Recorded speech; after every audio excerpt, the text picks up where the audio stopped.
On January 6th, Lindsey Graham was running around the Capitol ordering the Capitol Police to murder the protesters. Quote, "You've got guns, use them. We give you guns for a reason," shrieked Lindsey Graham.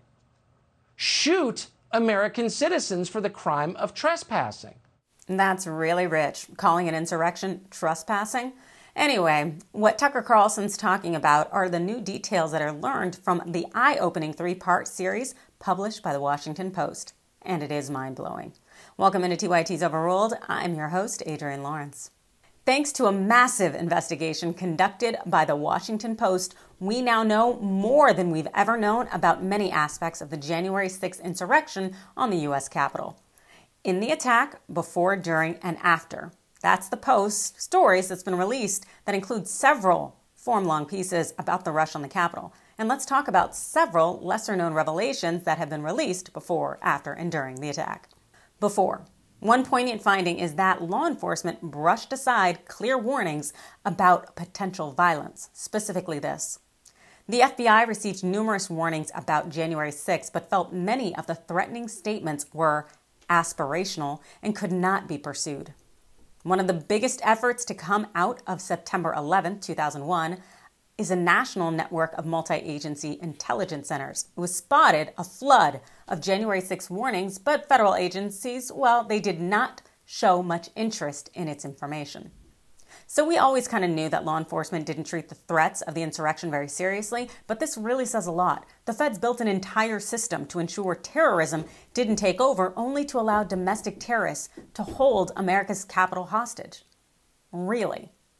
Turning to some of the interesting findings about what happened during the attack on January 6th, this is what the Post had to say. Earlier in the day, while the vice president, his family, and aides were hiding from the rioters, John C. Eastman, that's the attorney advising Trump, he emailed Pence's lawyers to blame the violence on Pence's refusal to block certification of Biden's victory. Senator Lindsey Graham was irate that senators were forced to flee their own chamber. He yelled at the Senate Sergeant at Arms, "What are you doing? Take back the Senate. You got guns. Use them." The South Carolina senator was adamant. "We give you guns for a reason," he repeated. "Use them." Now, Graham admitted that he indeed ordered that the insurrectionists be shot during the attack. And let me tell you, those Trumpers, they are eating Graham alive right now. Really? This is the conservative position? Unarmed protesters show up. Look, they shouldn't have been there. We've never defended that and never would. But kill them? What the hell's wrong with you, Lindsey Graham? How long before you're ordering drone attacks on people whose politics you don't like? And finally, after the attack. Nearly a third of the 390 GOP candidates around the country who have expressed interest in running for statewide office this cycle have publicly supported a partisan audit of the 2020 vote, downplayed the January 6th attack, or directly questioned Biden's victory. The FBI was arresting an average of 4 January 6 suspects a day. Some defendants were already signaling that they plan to blame their actions squarely on Trump. Now, it's interesting how the rioters actually thought Donald Trump would somehow shoulder any of the blame for their actions.